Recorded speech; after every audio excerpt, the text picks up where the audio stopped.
As Fundamentos de Roma, 753 AC, 509 AC. A história de Roma começa não com certeza, mas com mitos e lendas entrelaçados com fragmentos de verdade histórica. De acordo com a tradição romana, os irmãos gêmeos Romulo e Remo nasceram de uma vestal virgem chamada Ria Sílvia e o deus Marte. Temendo esses filhos divinos, um rei ciumento ordenou que fossem afogados no rio Tibre. Talvez sabendo de seu destino, o rio os levou suavemente corrente abaixo, onde foram levados à margem do futuro local de Roma. Lá, uma loba descobriu os bebês abandonados e os alimentou com seu leite até que um pastor chamado Fóstulus os encontrou e os criou como seus próprios filhos. À medida que cresciam em homens fortes, eles aprenderam sobre sua herança real e decidiram estabelecer um novo assentamento nas margens onde haviam sido salvos. No entanto, os irmãos brigaram em um momento que ecoaria pela história romana. Romulo matou Remo e se tornou o único fundador da nova cidade, de pé no que mais tarde seria chamado de Monte Palatino. Romulo marcou os limites de Roma com um arado no ano que agora chamamos de 753 AC, uma data a partir da qual os romanos mediriam sua história.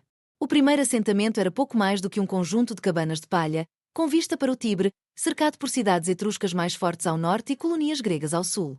Para fortalecer sua comunidade nascente, Romulo ofereceu asilo a foras da lei, exilados e refugiados de áreas vizinhas. Isso gerou um problema, a escassez de mulheres, que Romulo resolveu com o famoso episódio conhecido como Rapto das Mulheres Sabinas, convidando os sabinos vizinhos para um festival e, em seguida, sequestrando suas filhas como esposas para os romanos. Por quase 2 séculos e meio após Romulo, Roma foi governada por reis. 7 monarcas no total orientaram o desenvolvimento inicial da cidade, transformando-a de uma vila em um poder regional significativo. Após Romulo, veio Numa Pompílio, lembrado como um governante sábio e piedoso, que estabeleceu muitas das tradições e instituições religiosas de Roma. Ele criou o cargo de Pontífice Máximo, o sacerdote-chefe, e estabeleceu o Templo de Jano, cujas portas seriam fechadas apenas em tempos de paz, um acontecimento raro na história romana. O terceiro rei, Túlio Hostílio, expandiu o território romano por meio de guerra contra a vizinha Alba Longa. Sob seu governo, Roma absorveu a população albanesa após sua derrota, estabelecendo um padrão de assimilação que serviria bem a Roma ao longo de sua história. O famoso combate entre os trigêmeos Abili e Curiati, representando Roma e Alba Longa, respectivamente, data desse período, uma batalha simbólica que decidiu o destino das duas cidades sem guerra em grande escala. O quarto rei, Anco Márcio, construiu a primeira ponte de Roma sobre o Tibre e fundou a cidade portuária de Ostia na boca do rio, abrindo rotas comerciais que eventualmente conectariam Roma ao mundo mediterrâneo. Ele também expandiu os limites da cidade para incluir o Monte Janículo, proporcionando uma melhor defesa para o assentamento crescente. O quinto rei, Tarquínio Prisco, viu a influência etrusca se tornar proeminente na cultura romana. Ele iniciou a construção do grande templo de Júpiter no Monte Capitólio e do Circo Máximo para corridas de bigas. O enorme projeto de drenagem da Cloaca Máxima começou sob seu governo, transformando o vale pantanoso entre as colinas no que eventualmente se tornaria o Fórum Romano.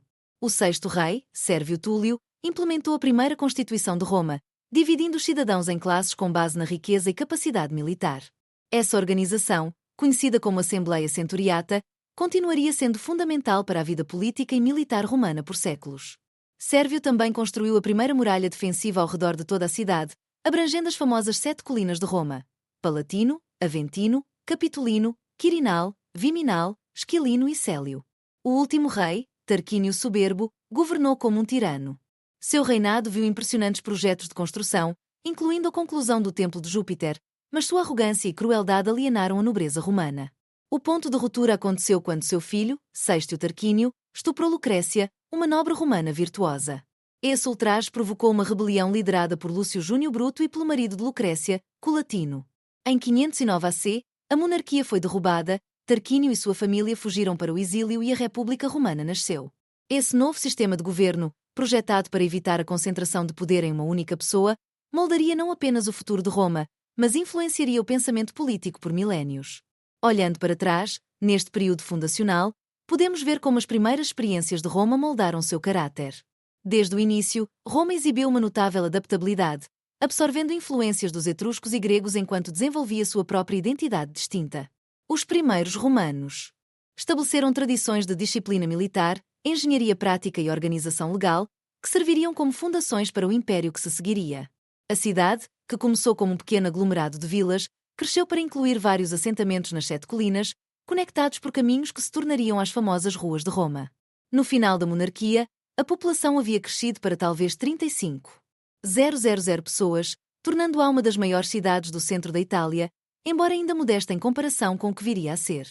A sociedade romana nesse período inicial era organizada em torno da família, com o homem, chefe da casa, exercendo quase autoridade absoluta sobre seus dependentes. A observância religiosa era meticulosa, com os romanos acreditando que rituais adequados mantinham a Pax Diorum, a paz com os deuses, essencial para a prosperidade da cidade. As tábuas de ouro representam um passo crucial para uma maior igualdade sob a lei e estabelecem o princípio de que as leis devem ser de conhecimento público. Enquanto Roma resolvia esses desafios internos, gradualmente expandia sua influência por toda a Itália Central. A cidade travou várias guerras contra os povos vizinhos, os vulsos, os sabinos e, mais significativamente, os etruscos. A conquista da rica cidade etrusca de Veio, a apenas 12 milhas ao norte, dobrou o território sob controle romano. No entanto, essa expansão sofreu um revés devastador quando os gauleses celtas derrotaram o exército romano no rio Alia e avançaram para saquear Roma. A maior parte da cidade foi destruída, embora os defensores tenham resistido no Monte Capitolino. Segundo a lenda, gansos sagrados no templo de Juno alertaram os romanos sobre um ataque noturno, salvando a cidadela. Os gauleses eventualmente se retiraram após receber um resgate de ouro, mas a memória traumática desse desastre permaneceria na consciência romana por séculos. Notavelmente, Roma se recuperou rapidamente dessa catástrofe. A cidade foi reconstruída e muros mais fortes foram construídos. Em poucas décadas, Roma derrotou a Liga Latina, incorporando esses povos relacionados ao seu crescente estado.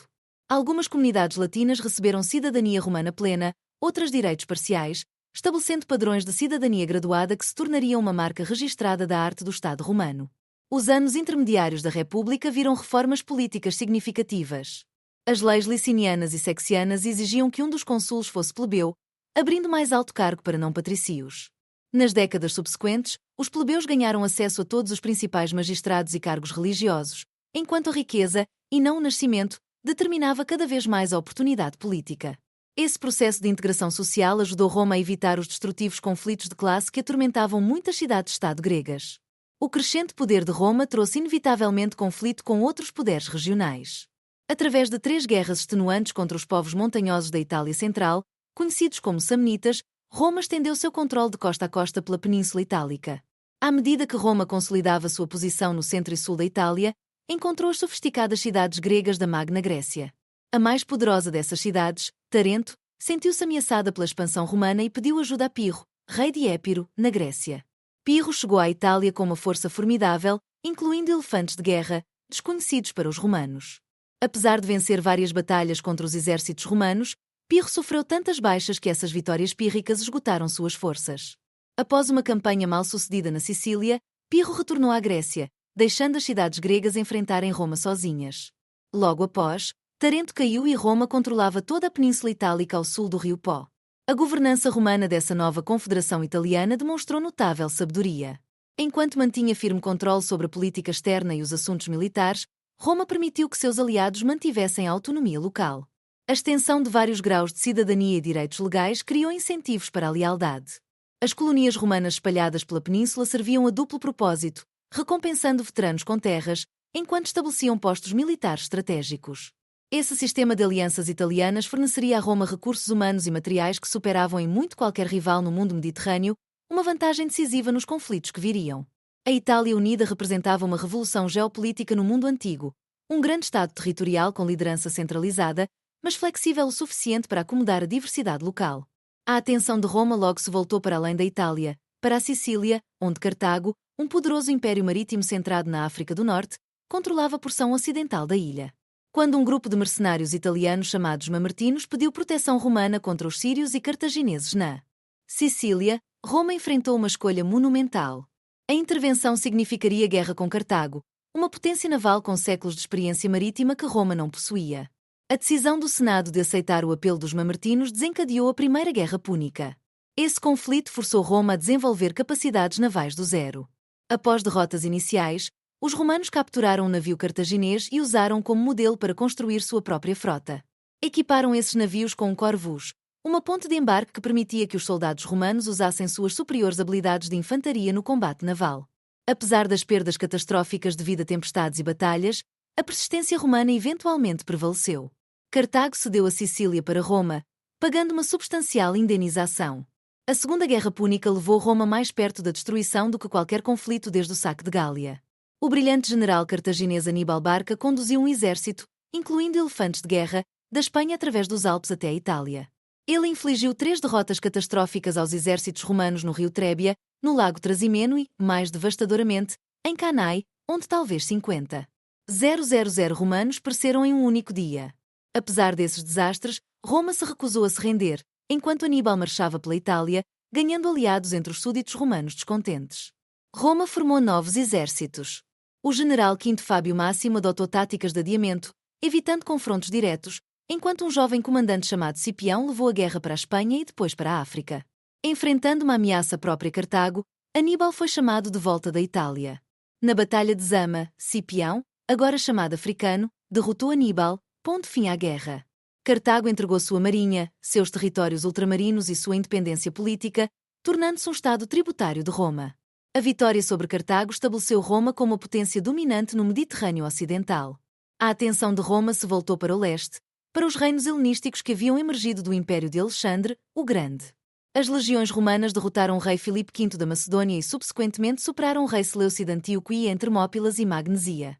O antigo reino da Macedônia foi dividido em 4 repúblicas sob supervisão romana. A Grécia, por sua vez, passou a estar sob domínio romano direto. No mesmo ano, a Terceira Guerra Púnica terminou com a destruição completa de Cartago. Essas conquistas transformaram profundamente a sociedade romana. Enormes riquezas fluíram para a Itália das novas províncias, enriquecendo o tesouro estatal e indivíduos privados. Escravos capturados na guerra tornaram-se abundantes, mudando a natureza da agricultura italiana, já que as pequenas propriedades deram lugar a grandes estâncias trabalhadas por mão de obra escrava. Muitos cidadãos rurais deslocados migraram para Roma, criando tensões sociais na capital superlotada. O sistema político republicano, projetado para uma pequena cidade-estado, lutava para administrar um vasto império mediterrâneo. Governadores enviados para governar as províncias frequentemente exploravam suas posições para ganho pessoal. Generais bem-sucedidos comandavam a lealdade de suas tropas, criando potenciais ameaças à autoridade civil. Os valores tradicionais de simplicidade, dever e autossacrifício, que os romanos chamavam de mos maiorum, o modo dos antigos, pareciam enfraquecer à medida que o luxo e a ambição aumentavam. Essas mudanças prepararam o cenário para o tumultuado século final da República. E realizou purgas sistemáticas de seus inimigos através de listas de prescrições, postagens públicas nomeando aqueles a serem mortos e suas propriedades confiscadas. Embora Sulla eventualmente tenha-se aposentado, suas ações criaram um precedente perigoso. 3 homens poderosos, Pompeu, Crasso e Júlio César, formaram uma coalizão não oficial conhecida como Primeiro Triunvirato para dominar a política romana. César assegurou o comando na Gália, onde suas brilhantes campanhas conquistaram a moderna França e brevemente invadiram a Grã-Bretanha, ganhando-lhe uma riqueza sem precedentes, experiência militar e popularidade. Quando a aliança se fragmentou, o Senado alinhou-se com Pompeu contra César. Ordenado a entregar seu comando, César, em vez disso, cruzou o rio Rubicão com seu exército, iniciando uma guerra civil com a famosa declaração: "O dado está lançado". Após derrotar as forças de Pompeu, César tornou-se ditador de Roma, implementando numerosas reformas, incluindo um novo calendário. Seus crescentes honrarias e a ditadura vitalícia alarmaram os republicanos, que o viam como alguém que aspirava à monarquia. Nos idos de março, conspiradores liderados por Bruto e Cássio assassinaram César na casa do Senado. Em vez de restaurar a República, o assassinato de César desencadeou uma renovada guerra civil.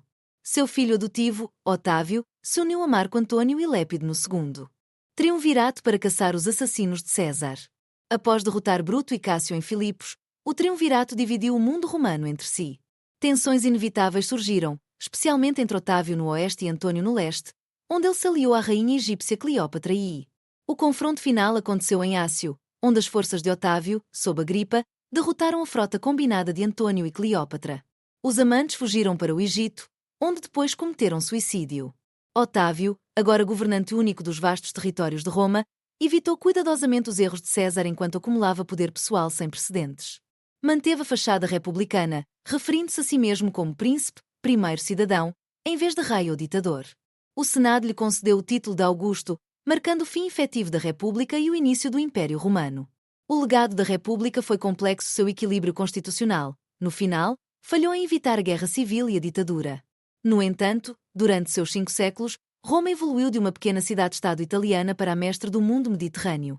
As instituições republicanas continuariam, pelo nome, sob os imperadores, e os ideais republicanos de liberdade, dever cívico e governo constitucional ecoariam através do pensamento político ocidental por milénios.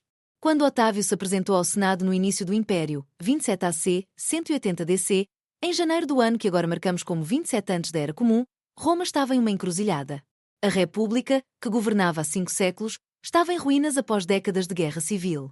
Contudo, em vez de reivindicar a monarquia absoluta, Otávio fez uma cuidadosa dança política.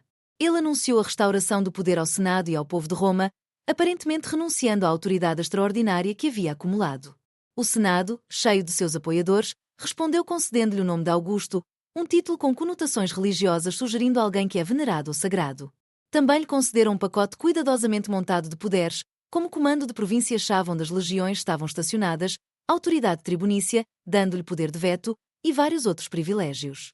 Esse momento marcou o nascimento do que os historiadores chamam de Principado, um sistema no qual Augusto governava como primeiro cidadão, em vez de rei, mantendo a fachada do governo republicano enquanto exercia poder pessoal sem precedentes.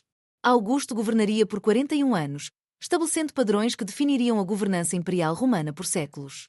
Ele reduziu o exército de 60 legiões para 28, assentando veteranos em colonias por toda a Itália e nas províncias. Reformou o sistema tributário, estabeleceu um serviço postal, criou quartos de combate a incêndios e organizou uma força policial permanente em Roma. Seus projetos de construção transformaram a capital de tal maneira que ele se vangloriou de ter encontrado Roma uma cidade de tijolos e deixado-a uma cidade de mármore. Nos assuntos exteriores, Augusto garantiu e expandiu as fronteiras romanas. Tribos germânicas foram empurradas além do Reno, enquanto a fronteira do Império no leste foi assegurada através da diplomacia com o Império Parta. A Espanha foi finalmente conquistada após séculos de resistência, e o Danúbio tornou-se a fronteira norte de Roma na Europa. Talvez o mais crucial, Augusto criou um sistema estável de sucessão, algo que havia fugido da República em seus últimos décadas não tendo filhos. Ele gradualmente elevou seu enteado Tibério à proeminência, garantindo uma transição suave de poder após sua morte. Tibério, um general capaz, mas governante relutante, iniciou uma dinastia conhecida como Júlio Claudianos, que governaria Roma por mais de 50 anos. Seu reinado começou bem, mas tornou-se cada vez mais sombrio depois que ele se retirou para a ilha de Capri, deixando os assuntos do Estado para o ambicioso prefeito pretoriano Séjanus. Após descobrir o complô de Séjanus para tomar o poder, Tibério iniciou uma onda de julgamentos por traição, espalhando medo pela aristocracia romana. Tibério foi sucedido por seu neto, Calígula, cuja promessa inicial se transformou em aparente loucura. Histórias sobre seus excessos, crueldade e comportamento bizarro, incluindo planos para fazer seu cavalo um cônsul, podem ter sido exageradas, mas seu assassinato após apenas 4 anos de reinado fala de sua impopularidade entre a elite romana. A guarda pretoriana, as tropas pessoais do imperador, então elevou Cláudio ao trono, apesar das deficiências físicas que o haviam feito ser marginalizado por sua família. Cláudio provou ser um administrador capaz durante seu reinado de 13 anos. Ele expandiu o império, conquistando a Grã-Bretanha e incorporando novas províncias no Oriente. Ele também estendeu a cidadania de forma mais ampla e admitiu os gauleses no Senado, reconhecendo que o futuro de Roma estava na integração provincial e não na dominação italiana. A dinastia Júlio-Claudiana terminou com Nero, que começou seu reinado de forma promissora sob a orientação do filósofo Sêneca e do prefeito pretoriano Burro. Porém, à medida que ele afirmava sua independência, seu reinado tornou-se tirânico. Ele mandou assassinar sua mãe, Agripina, chutou sua esposa grávida até a morte e perseguiu os cristãos após o grande incêndio de Roma. A crescente impopularidade levou a revoltas, e Nero cometeu suicídio, lamentando, segundo relatos, que artista morre em mim. A morte de Nero iniciou o caos conhecido como o Ano dos 4 Imperadores em rápida sucessão.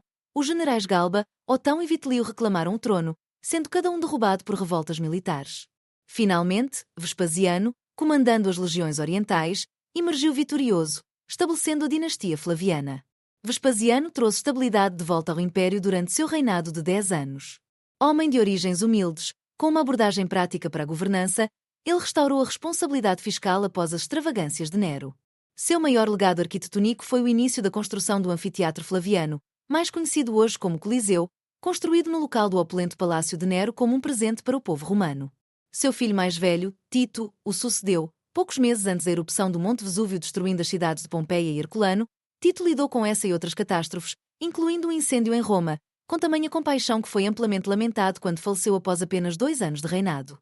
O último imperador Flaviano foi Domiciano, cujo reinado de 15 anos testemunhou uma atividade militar significativa ao longo da fronteira do Danúbio e na Britânia.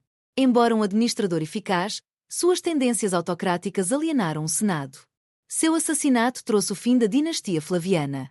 O Senado então selecionou um de seus próprios membros, o idoso Nerva, como imperador. Sem herdeiro natural e com apoio militar limitado, Nerva adotou o popular general Trajano como seu sucessor, estabelecendo um padrão de sucessão adotiva que serviria a Roma brilhantemente por quase um século. O primeiro imperador de fora da Itália, seu reinado de 19 anos viu o Império Romano alcançar sua maior extensão territorial. Ele conquistou a Dácia, aproximadamente a moderna Roménia, incorporando suas minas de ouro ao Império.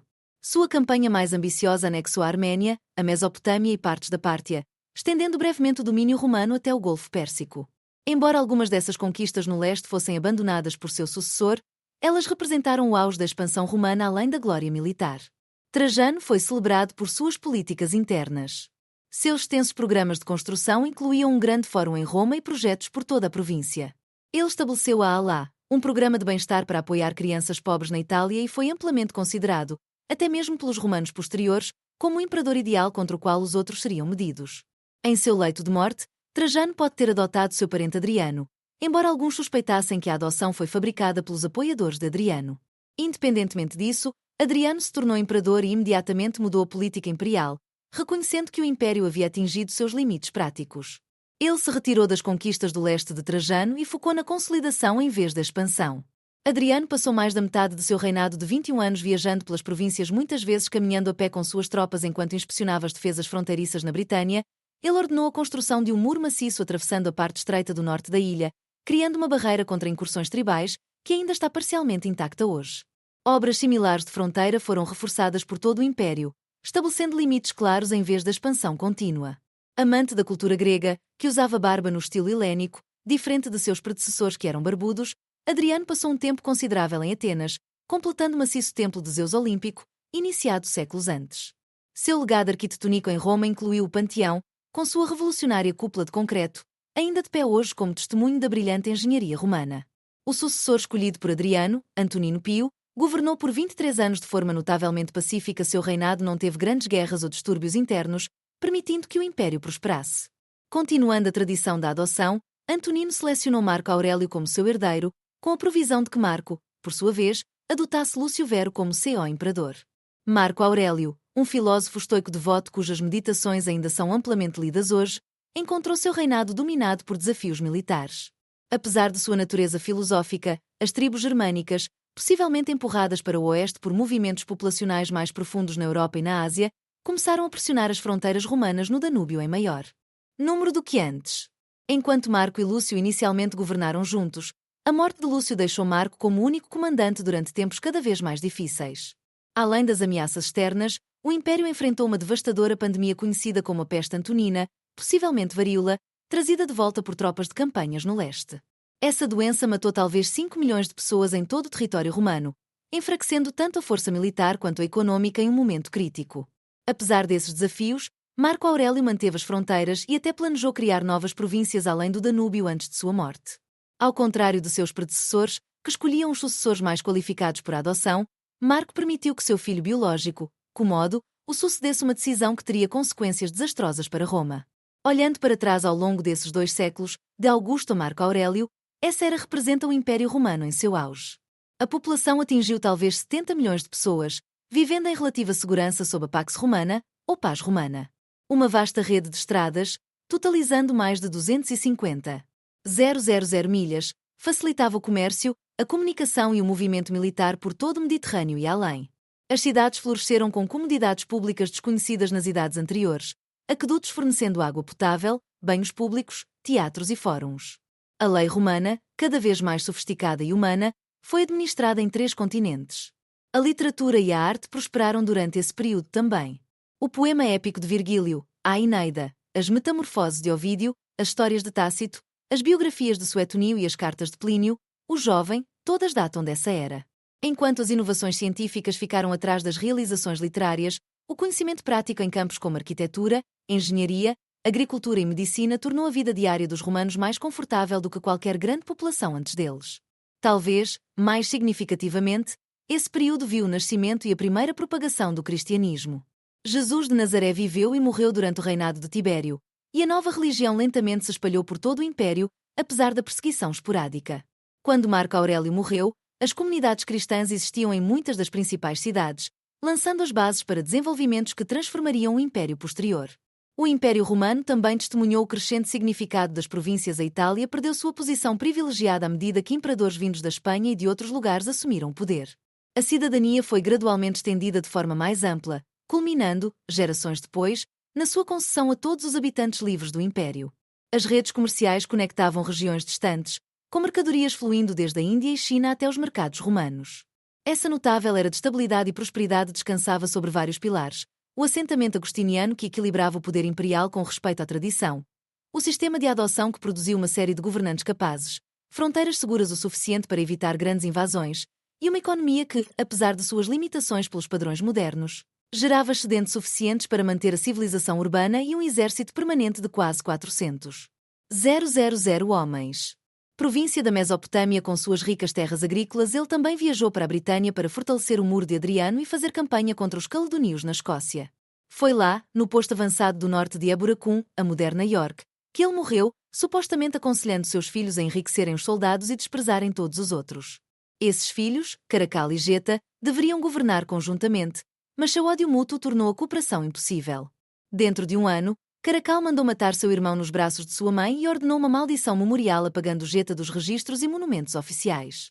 Caracal então iniciou um reinado de terror contra os apoiadores de seu irmão. Apesar de sua crueldade, Caracal emitiu um dos decretos mais significativos na história romana, a Constituição Antoniniana, concedendo cidadania romana a todos os homens livres dentro do Império. Embora parcialmente motivado pelo desejo de aumentar a receita tributária, esse decreto formalizou a evolução de Roma de uma cidade-estado para um império universal, onde a cidadania era definida pela lei e não pela origem étnica. Caracal foi assassinado enquanto fazia campanha no leste, foi esfaqueado por um soldado enquanto aliviava-se ao longo de uma estrada. A dinastia severiana continuou por meio de uma série de governantes conectados pelas notáveis mulheres da família, particularmente Júlia Mesa, cunhada de Septímio Severo, que orquestrou a ascensão de seus netos Ilagábalos e, posteriormente, Alexandre Severo. Ilagábalos escandalizou Roma com sua devoção religiosa ao deus Sol Oriental, cujo nome ele carregava, tentando tornar esse culto supremo sobre o culto tradicional romano. Sua alegada feminilidade, incluindo relatos de que casou-se com um auriga masculino, alienou ainda mais os romanos tradicionais. Após 4 anos, os pretorianos o assassinaram e jogaram seu corpo no Tibre. Alexandre Severo, com apenas 13 anos quando ascendeu ao trono, governou sob a regência de sua mãe, Júlia Mamia. Seu reinado de 13 anos tentou restaurar boas relações com o Senado e os valores tradicionais, mas os desafios militares estavam aumentando. Uma nova dinastia persa, os Sasânidas, substituíram os partas e representavam uma ameaça maior no leste. Enquanto isso, as tribos germânicas aumentaram a pressão nas fronteiras do Reno e do Danúbio. Quando Alexandre negociou com as tribos germânicas em vez de lutar contra elas, suas tropas se amotinaram e proclamaram Maximus Trácio, um ex-pastor gigante da Trácia, como imperador. Maximus representava um novo tipo de imperador, um soldado de origens humildes, com pouca educação ou sofisticação, que subiu por mérito militar. Embora fosse um general eficaz, sua severa tributação para financiar campanhas militares o tornou profundamente impopular entre os civis. O Senado, desesperado para restaurar sua influência, apoiou uma revolta liderada pelo idoso governador Gordiano e seu filho na África. Quando foram rapidamente derrotados, o Senado nomeou 2 de seus próprios membros, Pupieno e Balbino, como co-imperadores. Maximus marchou para a Itália, mas foi assassinado por suas próprias tropas enquanto sitiava Aquileia. Os nomeados pelo Senado foram rapidamente mortos pela guarda pretoriana, que levou o jovem Gordiano I, neto do anterior rei vindicante. Essa sequência vertiginosa de imperadores e usurpadores iniciou o que os historiadores chamam de a crise do século III. Nas próximas décadas, pelo menos 26 homens reivindicaram o título imperial, a maioria governando por apenas alguns anos antes de encontrar fins violentos. O mundo romano parecia estar se desintegrando, à medida que o cargo imperial se tornava o prêmio de uma loteria militar destrutiva e interminável. Ameaças externas agravaram o caos interno. O imperador Décio e seu filho morreram lutando contra os godos na Batalha de Abritus, o primeiro imperador romano a cair em batalha contra inimigos estrangeiros. O imperador Valeriano sofreu um destino ainda pior. Capturado vivo pelo rei persa Saporii, foi supostamente usado como um banquinho humano antes de ser esfolado após a morte e transformado em troféu. Com a autoridade central desmoronando, o império começou a se fragmentar. No oeste, um império galo, abrangendo a Gália, a Britânia e partes da Espanha, se separou sob uma sucessão de governantes locais.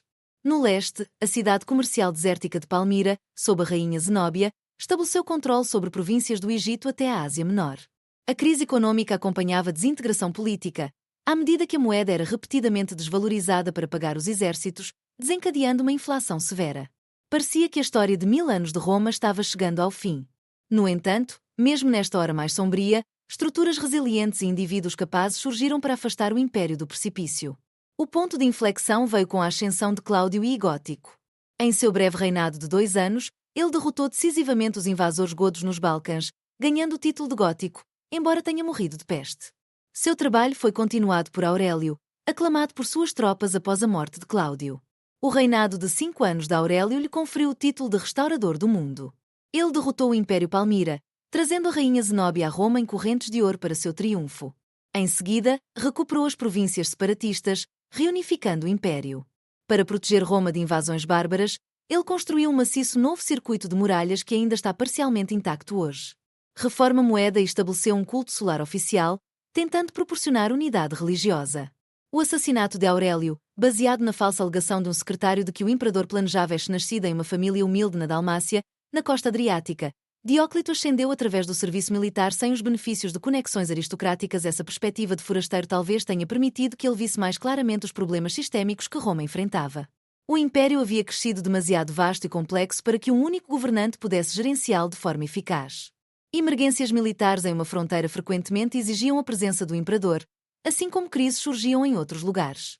Reconhecendo essa realidade, Dióclito tomou a medida sem precedentes de nomear um co-imperador.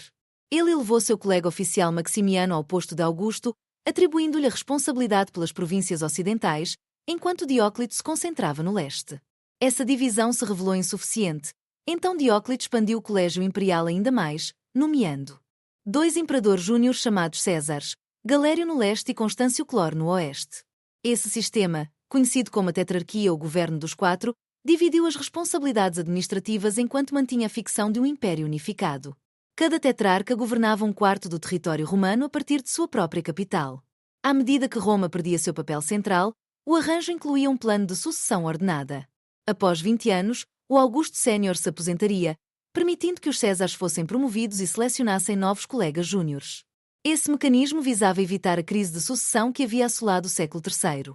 Além de reestruturar a liderança imperial, Dióclito reorganizou a geografia administrativa do império. As províncias foram subdivididas em unidades menores, quase dobrando seu número, mas tornando-as mais gerenciáveis. Essas províncias foram agrupadas em 12 dioceses, organizadas em 4 prefeituras, correspondendo a cada território tetrárquico. Esse arranjo criou múltiplas camadas de supervisão, destinadas a reduzir a corrupção e melhorar a eficiência. O exército passou por uma reorganização similar. Dióclito separou a autoridade civil e militar, que tradicionalmente havia sido combinada nos governadores provinciais. Ele aumentou substancialmente o tamanho do exército para enfrentar múltiplas ameaças nas fronteiras simultaneamente. Para limitar o poder de generais potencialmente rebeldes, ele reduziu o tamanho dos exércitos provinciais enquanto criava uma reserva central móvel capaz de responder a crises. Essas estruturas expandidas requeriam maior recursos, e Dióclito implementou um censo abrangente para identificar riquezas tributáveis e indivíduos. Seu novo sistema tributário exigia o pagamento em produtos em vez de moeda cada vez mais sem valor, com cotas estabelecidas de produção e bens coletados de cada região para garantir que os serviços essenciais continuassem. Dióclito determinou ocupações hereditárias para certas profissões vitais, vinculando filhos a seguir as profissões de seus pais. Embora essas reformas tenham estabilizado o império, elas vieram ao custo de um controle estatal significativamente aumentado sobre as vidas individuais. A economia de mercado livre do império inicial deu lugar a um sistema mais regulamentado, onde as necessidades do Estado passaram a ter prioridade sobre a iniciativa privada. A distinção entre classe honesta e humilhor ficou mais pronunciada, com diferentes padrões legais aplicados a cada uma.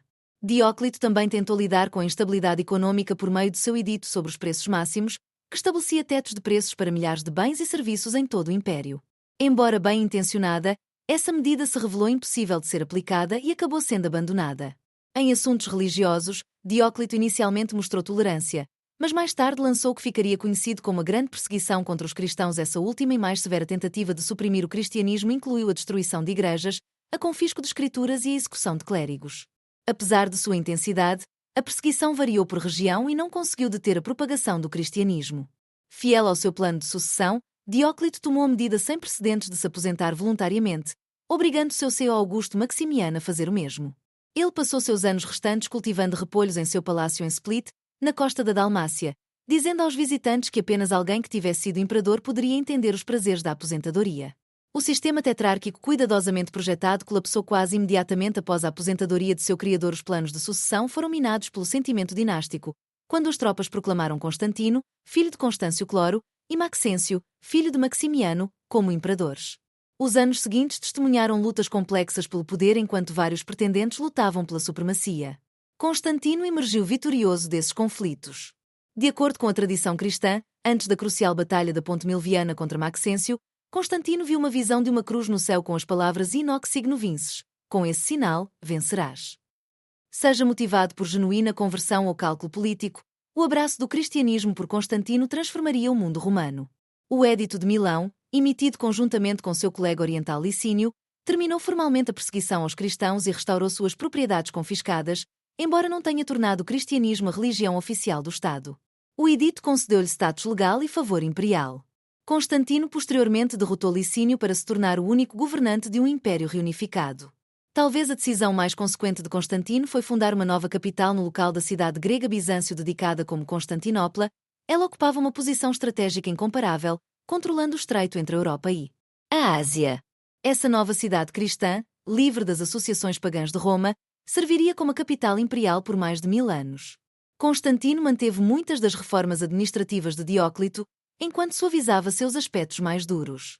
Ele criou uma nova moeda de ouro, o solidus, que manteve seu valor por séculos, trazendo estabilidade monetária após décadas de inflação. Suas políticas religiosas favoreceram os cristãos sem suprimir diretamente o culto tradicional, começando uma transição gradual que se aceleraria sob seus sucessores. Cotar vários oficiais, ameaçou desfazer suas conquistas.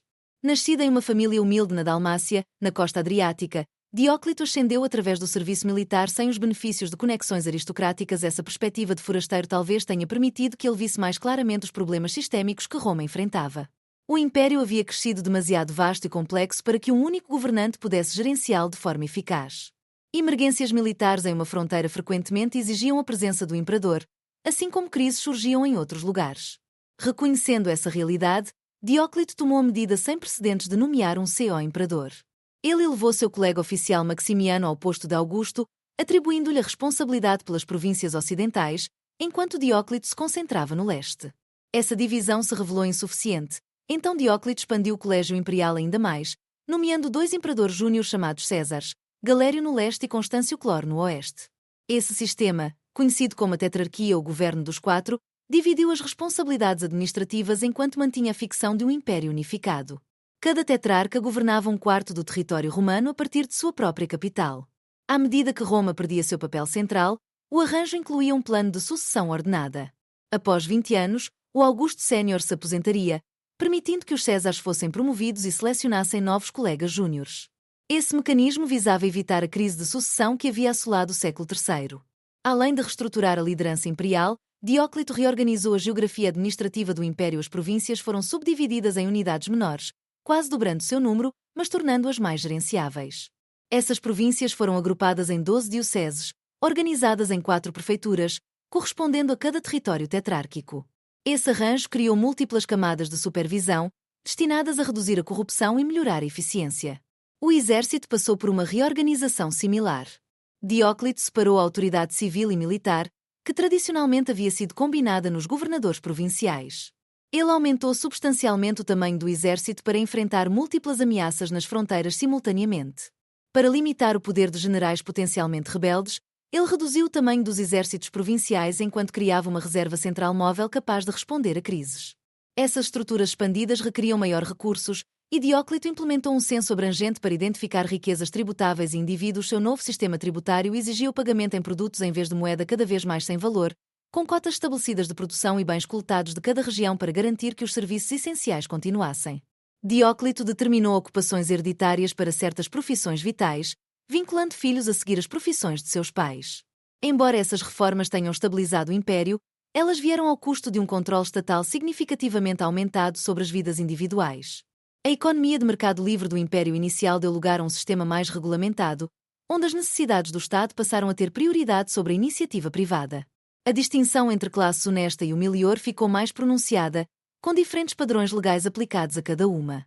Dióclito também tentou lidar com a instabilidade econômica por meio de seu edito sobre os preços máximos, que estabelecia tetos de preços para milhares de bens e serviços em todo o império. Embora bem intencionada, essa medida se revelou impossível de ser aplicada e acabou sendo abandonada.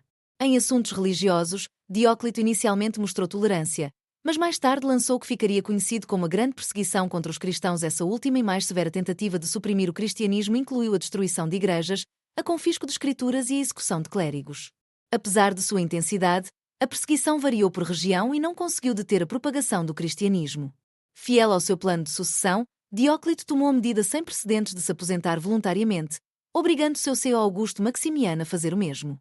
Ele passou seus anos restantes cultivando repolhos em seu palácio em Split, na costa da Dalmácia, dizendo aos visitantes que apenas alguém que tivesse sido imperador poderia entender os prazeres da aposentadoria. O sistema tetrárquico cuidadosamente projetado colapsou quase imediatamente após a aposentadoria de seu criador. Os planos de sucessão foram minados pelo sentimento dinástico, quando as tropas proclamaram Constantino, filho de Constâncio Cloro, e Maxêncio, filho de Maximiano, como imperadores. Os anos seguintes testemunharam lutas complexas pelo poder enquanto vários pretendentes lutavam pela supremacia. Constantino emergiu vitorioso desses conflitos. De acordo com a tradição cristã, antes da crucial batalha da Ponte Milviana contra Maxêncio, Constantino viu uma visão de uma cruz no céu com as palavras Inox signo vinces, com esse sinal, vencerás. Seja motivado por genuína conversão ou cálculo político, o abraço do cristianismo por Constantino transformaria o mundo romano. O Édito de Milão, emitido conjuntamente com seu colega oriental Licínio, terminou formalmente a perseguição aos cristãos e restaurou suas propriedades confiscadas, embora não tenha tornado o cristianismo a religião oficial do Estado. O edito concedeu-lhe status legal e favor imperial. Constantino posteriormente derrotou Licínio para se tornar o único governante de um império reunificado. Talvez a decisão mais consequente de Constantino foi fundar uma nova capital no local da cidade grega Bizâncio dedicada como Constantinopla. Ela ocupava uma posição estratégica incomparável, controlando o estreito entre a Europa e a Ásia. Essa nova cidade cristã, livre das associações pagãs de Roma, serviria como a capital imperial por mais de 1000 anos. Constantino manteve muitas das reformas administrativas de Dióclito, enquanto suavizava seus aspectos mais duros. Ele criou uma nova moeda de ouro, o solidus, que manteve seu valor por séculos, trazendo estabilidade monetária após décadas de inflação. Suas políticas religiosas favoreceram os cristãos sem suprimir diretamente o culto tradicional, começando uma transição gradual que se aceleraria sob seus sucessores. A composição mudou significativamente em relação aos séculos anteriores. Os desenvolvimentos sociais e econômicos durante esse período refletiram a transformação do império. O cristianismo remodelou os valores culturais, enfatizando a salvação além deste mundo em vez das virtudes cívicas clássicas. As classes médias urbanas declinaram, enquanto o serviço imperial e as grandes propriedades agrícolas dominaram a vida econômica. As cidades encolheram dentro de muros defensivos, enquanto seus monumentos clássicos eram canibalizados para material de construção ou convertidos para uso cristão. No entanto, em meio a essas mudanças, notáveis conquistas culturais continuaram.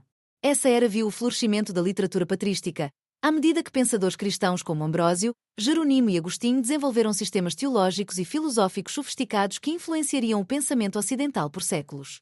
No direito, o Código Teodósio compilou a legislação imperial, criando uma referência legal sistemática que preservou a jurisprudência romana para as gerações futuras. Após a morte de Teodósio, o império foi dividido entre seus filhos, Arcádio no leste e Honório no oeste. Embora teoricamente temporária, essa divisão se provaria permanente.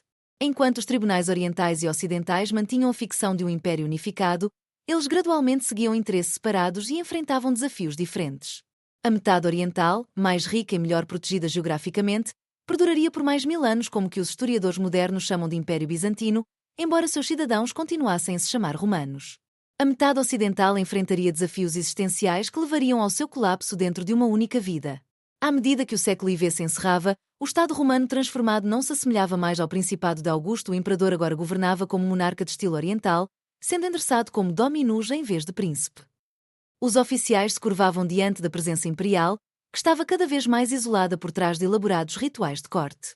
O cristianismo havia deslocado a religião tradicional, alterando as suposições fundamentais sobre a sociedade e o propósito humano. No entanto, apesar de todas essas mudanças, a continuidade essencial da governança romana permaneceu. O império ainda controlava mais ou menos os mesmos territórios de tempos de Antonino. O latim e o grego ainda eram as línguas da administração. O direito romano ainda regulava a vida cotidiana. Os cidadãos ainda se identificavam como romanos, mesmo que o significado dessa identidade tivesse evoluído com as circunstâncias em mudança. O palco estava agora montado para o ato final da longa drama do Império Romano Ocidental, à medida que a pressão germânica nas fronteiras aumentava e os recursos internos diminuíam. Os imperadores ocidentais enfrentariam desafios que, em última análise, se provariam insuperáveis.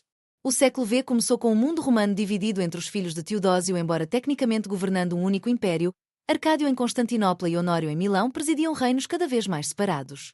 Ambos os jovens imperadores dependiam fortemente de poderosos conselheiros, Rufino no leste e Estilicão no oeste. As intrigas da corte resultantes enfraqueceriam a autoridade imperial no momento exato em que Roma enfrentaria seu maior desafio externo. O catalisador para a crise que se aproximava foi a chegada dos hunos das estepes eurasiáticas. Sua migração para o oeste pressionou os povos germânicos contra e, finalmente, através das fronteiras romanas, em números sem precedentes.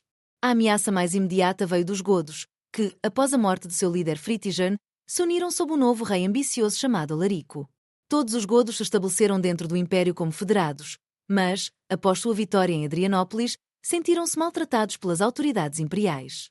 Quando suas demandas por melhores condições foram rejeitadas, revoltaram-se e começaram a se mover pelos Balcãs, negociando e ameaçando tanto os tribunais imperiais orientais quanto ocidentais.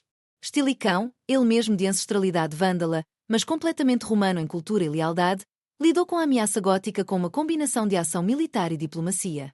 No entanto, seus esforços foram prejudicados pela desconfiança de ambos os tribunais imperiais, que temiam que ele buscasse controlar todo o império. Após a execução de Estilicão sob acusações de traição, o Império Ocidental perdeu seu defensor mais capaz com a morte de Estilicão. Alarico viu a oportunidade. Ele invadiu a Itália e realizou o que não acontecera em 8 séculos, o saque de Roma. Embora os godos tenham permanecido na cidade por apenas 3 dias e os danos tenham sido relativamente contidos, o impacto psicológico sobre o mundo romano foi imenso. Jerónimo, escrevendo em Belém, lamentou que a grande luz de todo o mundo foi apagada e o mundo inteiro pereceu em uma cidade. Após a morte de Alarico, logo após o saque, os godos se moveram para a Gália e eventualmente se estabeleceram na Aquitânia como federados romanos. Enquanto isso, outros povos germânicos haviam cruzado o congelado Reno durante um inverno particularmente rigoroso, invadindo a Gália e, eventualmente, a Espanha. Entre eles estavam os vândalos, sávios e alanos, que estabeleceram seus próprios territórios dentro das províncias nominalmente romanas. O governo imperial ocidental, agora baseado em Ravenna por questões de segurança em relação a Roma, lutava para responder a essas múltiplas incursões. O poder real descansava cada vez mais sobre o mestre dos soldados, o comandante militar supremo, em vez do imperador. Por quase 2 décadas, essa posição foi ocupada por Flávio Estilicão, às vezes chamado de o último dos romanos, enquanto ele trabalhava para manter o que restava da autoridade romana na Gália. Exercia nenhuma autoridade real. As tropas germânicas na Itália, principalmente das tribos quiriana e eruliana, exigiam concessões permanentes de terras semelhantes às dadas aos federados em outras províncias. Quando Orestes se recusou, eles se uniram a Odoacro, um oficial germânico ao serviço romano. Odoacro derrubou Orestes e Depus Romulus, pondo fim à farsa do governo imperial no Ocidente. Em uma solução pragmática, Odoacro enviou as insígnias imperiais ao imperador Zenão em Constantinopla, sinalizando que um imperador ocidental separado era desnecessário. Ele pediu e recebeu o título de patrício, governando a Itália nominalmente como vice-rei de Zenão, mas efetivamente como um rei independente. Romulus, ainda um adolescente, foi autorizado a se aposentar para uma propriedade rural com uma generosa pensão, um final inesperadamente misericordioso para um governante deposto. Este momento é tradicionalmente marcado como a queda de Roma ou mais precisamente, o fim do Império Romano Ocidental. No entanto, para as pessoas que vivenciaram esses eventos, não houve um colapso dramático. Muitas das estruturas da vida romana continuaram sob nova administração. Os reis germânicos emitiram leis baseadas nos modelos romanos, mantiveram algum tipo de sistema tributário e frequentemente empregaram administradores romanos. Vários fatores contribuíram para a falha do Império Ocidental em suportar as pressões que seus contrapartes orientais conseguiram navegar com sucesso. O Oeste enfrentava fronteiras de terra mais expostas e invasões mais frequentes. Sua economia era menos urbanizada e mais agrária do que a do Oriente. Mesmo em tempos melhores, as províncias ricas do norte da África e partes da Gália, que sustentavam as finanças do Ocidente, foram perdidas para os vândalos e visigodos, criando um ciclo de recursos em declínio. Os imperadores ocidentais também sofriam de um déficit de legitimidade em comparação com seus colegas orientais. As constantes guerras civis e a rápida mudança de governantes minaram a confiança na autoridade imperial. Após o saque de Roma, a fundação psicológica do Império, a crença no destino eterno de Roma, foi severamente danificada no Oeste. No entanto, mesmo com o governo imperial direto desaparecendo, o Romanitus, a cultura e identidade romanas, perdurou. O latim continuou sendo a língua da administração e da alfabetização. A Igreja Católica preservou as estruturas organizacionais romanas e os conceitos legais. Aquedutos ainda transportavam água e as pessoas ainda se reuniam nos fóruns, mesmo enquanto novos senhores germânicos governavam a partir dos antigos palácios imperiais. O fim do Império Romano Ocidental não significou o fim do mundo romano. No Oriente, o Império continuou a florescer a partir de sua magnífica capital em Constantinopla. O imperador Zenão e seus sucessores se consideravam os legítimos governantes de todo o mundo romano, incluindo as províncias ocidentais perdidas, que esperavam recuperar algum dia. Na Itália, o governo de Odoacro seria breve. O imperador Zenão autorizou Teodorico, o rei dos ostrogodos, a invadir a Itália e depor Odoacro. Depois de derrotar e eventualmente assassinar seu rival, Teodorico estabeleceu um reino que representou uma das sínteses mais bem-sucedidas dos elementos romanos e germânicos no pós-Império Ocidental. À medida que as províncias ocidentais começavam sua gradual transformação no que mais tarde se tornaria a Europa medieval, a ideia de Roma manteve seu forte impacto na imaginação. Reis germânicos buscavam reconhecimento de Constantinopla e cobiçavam títulos romanos. A Igreja, cada vez mais, preencheu o vácuo administrativo deixado pela retirada imperial.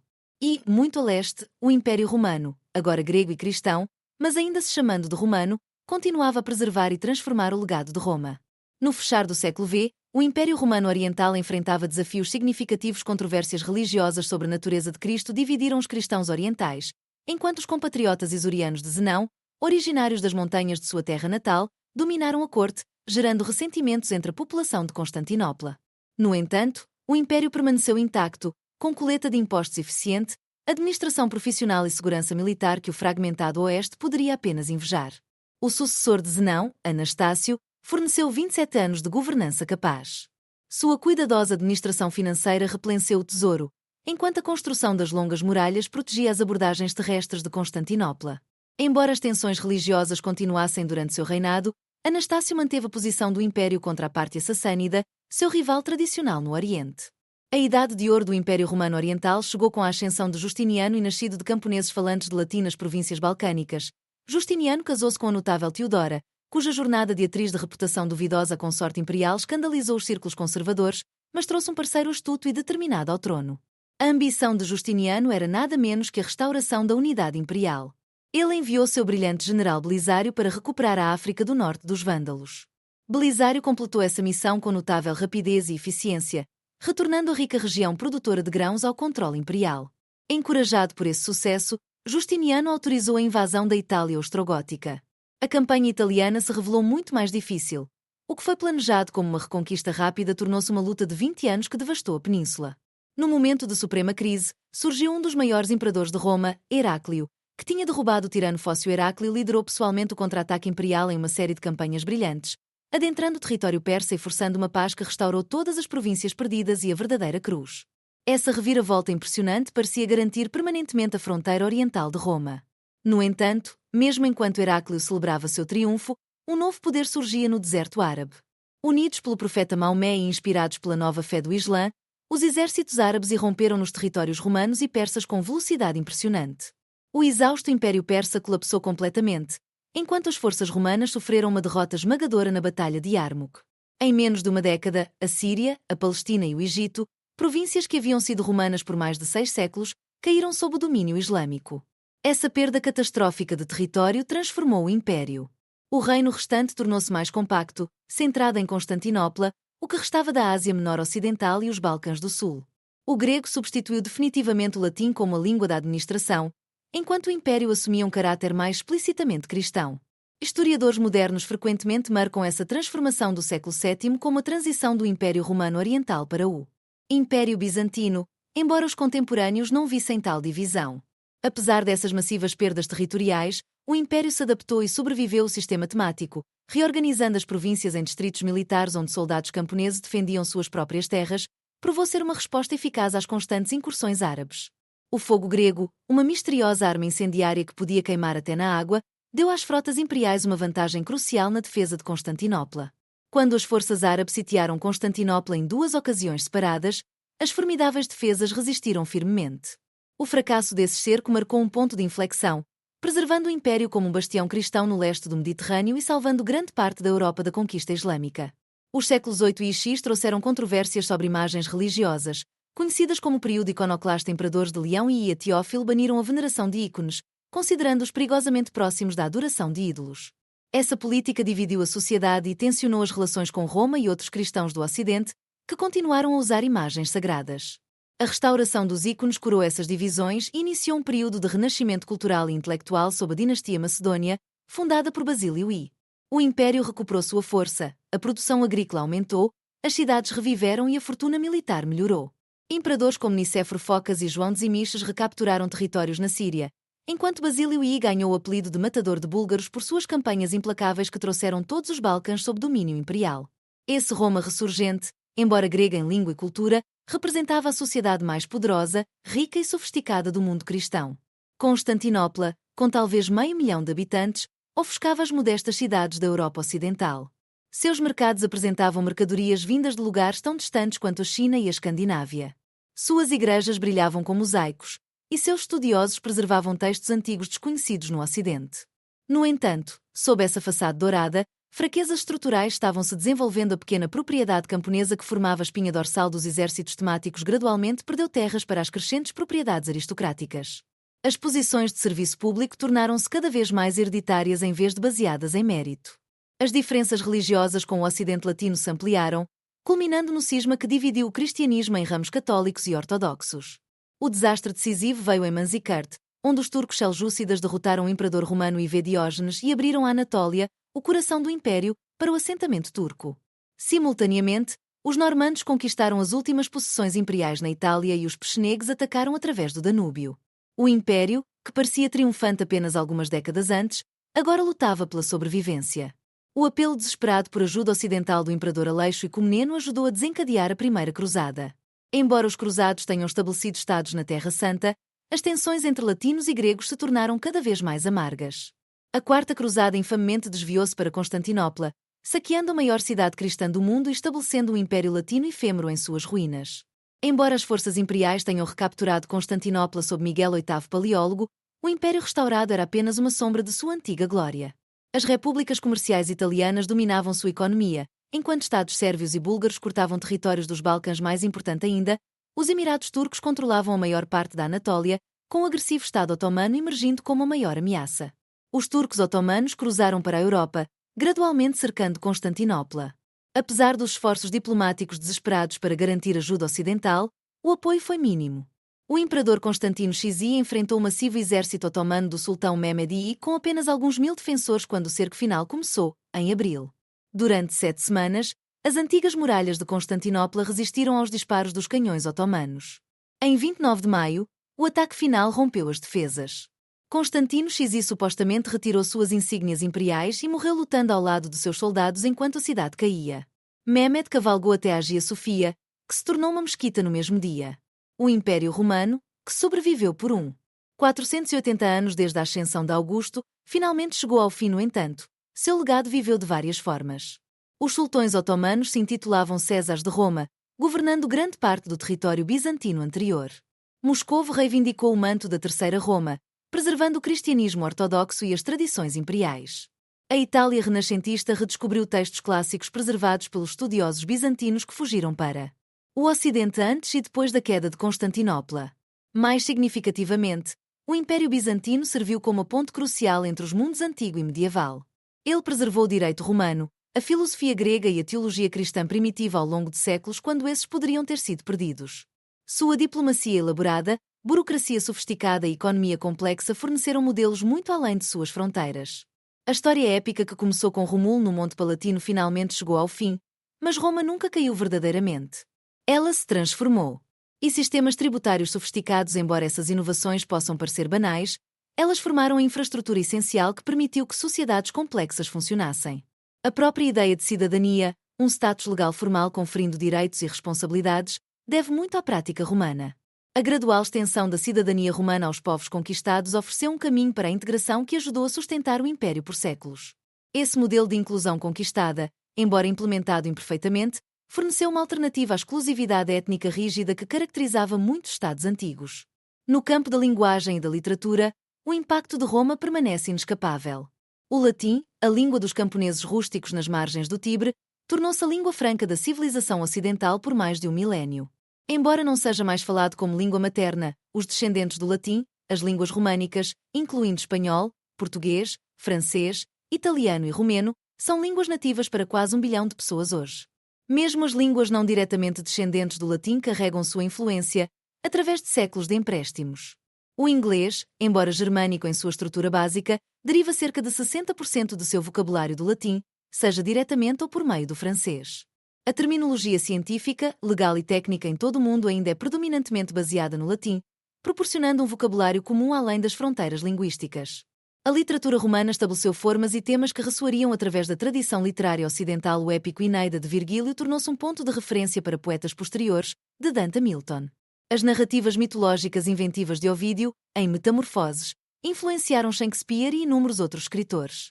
A retórica de Cícero forneceu modelos para a oratória política, enquanto as obras filosóficas e tragédias de Sêneca moldaram o drama renascentista. As cartas de Plínio e as histórias de Tácito continuaram a influenciar a forma como entendemos o propósito e os métodos desses gêneros. O legado físico de Roma é igualmente impressionante. A engenharia romana transformou a paisagem do Mediterrâneo com uma rede de infraestrutura de escala sem precedentes. Muitas estradas romanas ainda formam a base das rodovias modernas, com suas rotas cuidadosamente planejadas, provando serem ideais, mesmo com a tecnologia de hoje. Os aquedutos, construídos por engenheiros romanos, continuaram a fornecer água para cidades como Segóvia, na Espanha, até o século XX. As inovações arquitetônicas romanas, particularmente seu refinamento do arco, da abóbada e da cúpula, possibilitaram construções de escala e permanência previamente inimagináveis. O desenvolvimento do concreto permitiu estruturas que resistiram a 2 milénios de terremotos, inundações e guerras. O Panteão em Roma, com sua cúpula perfeita, apresentando um óculo aberto para o céu, permanece uma das maravilhas arquitetônicas do mundo, inspirando edifícios desde a Renascença até os dias de hoje. Em assuntos militares, o legado de Roma é igualmente profundo. A legião, uma força flexível e profissional de combate, combinando infantaria pesada com unidades especializadas, forneceu um modelo que influenciaria as forças armadas por séculos. A ênfase romana na disciplina, treinamento, engenharia e logística, em vez de mera coragem ou números, estabeleceu padrões que os exércitos bem-sucedidos posteriores emulariam. Hoje, os exércitos ainda estudam as campanhas de César como exemplos de brilhantismo estratégico e tático. O legado político de Roma apresenta uma imagem mais complexa. A República, com seus freios e contrapesos, separação de poderes e limites de mandato, influenciou os criadores de muitas constituições modernas, particularmente os fundadores da América. No entanto, Roma também demonstrou como as instituições republicanas poderiam ser subvertidas por indivíduos ambiciosos e como a liberdade poderia ser trocada por segurança e estabilidade. O sistema imperial que substituiu a República ofereceu igualmente lições positivas e negativas para as gerações posteriores. No melhor de seus momentos, o Império Romano forneceu boa governança, segurança e prosperidade a populações diversas em 3 continentes. No pior, demonstrou os perigos da autocracia, a corrupção do poder absoluto e os desafios de manter a unidade através de vastos territórios e culturas diferentes. O cristianismo, a maior religião do mundo, deve sua expansão global ao contexto romano no qual se desenvolveu. Os primeiros cristãos utilizaram as estradas romanas, os navios e as redes urbanas para disseminar sua mensagem. Após a conversão de Constantino, a estrutura administrativa imperial forneceu um modelo para a organização eclesiástica, com dioceses frequentemente correspondendo às fronteiras provinciais romanas. Até o título de Pontífice Máximo, uma vez detido pelos imperadores romanos como sacerdotes-chefes da religião estatal, passou para os papas, que lideram a Igreja Católica. A realização cultural de Roma residia não apenas em suas contribuições originais, mas em seu gênio para síntese e transmissão. Artistas, filósofos e cientistas romanos frequentemente adaptaram modelos gregos, mas, ao fazê-lo, preservaram e transmitiram as conquistas gregas para as civilizações posteriores. Sem Roma como intermediária, grande parte do pensamento clássico grego poderia ter sido perdido para a tradição ocidental. A ideia de Roma em si tornou-se um poderoso símbolo, muito depois da queda do Império. Ao longo dos períodos medieval e moderno, líderes políticos buscaram reivindicar o manto romano, a coroação de Carlos Magno como imperador romano em 800, a identidade dos governantes bizantinos como romanos, a reivindicação dos czares russos de serem herdeiros da Terceira Roma e o Império Romano-Germânico dos Habsburgos refletem o legado simbólico de Roma. Mesmo a arquitetura nazista e a iconografia fascista de Mussolini evocavam conscientemente a grandeza imperial romana, mostrando o poder persistente, embora às vezes mal utilizado, do simbolismo romano. Talvez, mais fundamentalmente, Roma legou às civilizações posteriores uma visão cosmopolita, a ideia de que povos diversos poderiam participar de uma comunidade cultural e política compartilhada, mantendo aspectos de suas identidades distintas, embora imperfeitamente realizada na prática, permanece uma poderosa aspiração em nossa própria sociedade global cada vez mais interconectada. Roma também demonstrou tanto as alturas que a humanidade pode alcançar quanto as profundezas para as quais pode afundar. A mesma civilização que produziu a sabedoria de Marco Aurélio também apresentou os excessos de Calígula. A sociedade que construiu o Panteão também encenou os brutais jogos de gladiadores. Esse legado complexo nos lembra que as realizações humanas são sempre misturadas com falhas humanas, e que a civilização em si é sempre ao mesmo tempo inspiradora e falha. À medida que você cai no sono, imagine como nosso mundo seria diferente sem a influência duradoura de Roma, nossos sistemas legais e linguagens, nossa arquitetura e engenharia, nossas instituições políticas e organizações religiosas, todas seriam profundamente transformadas sem a experiência romana. Desde detalhes mundanos, como os nomes dos nossos meses, até questões profundas sobre cidadania e governança, Roma moldou a forma como entendemos a nós mesmos e nossa sociedade. A história de Roma, que se estendeu por mais de 2 milénios, de Romulus à queda de Constantinopla, oferece uma grande epopeia de realização humana, resiliência e adaptação, por meio de ascensões e quedas, triunfos e desastres. O mundo romano evoluiu, mantendo conexões com seu passado, mesmo depois que o Império deixou de existir como uma entidade política. Sua sombra continuou a influenciar tudo o que veio depois. Ao adormecer, reflita sobre essa continuidade da experiência humana. As mesmas estrelas que brilharam sobre Augusto, enquanto ele transformava Roma de tijolos em mármore, agora brilham sobre nós. Os mesmos medos, esperanças e sonhos humanos que motivaram os romanos em busca de segurança, prosperidade, significado e beleza ainda nos motivam. Nessa humanidade compartilhada reside, talvez, o legado mais profundo de Roma.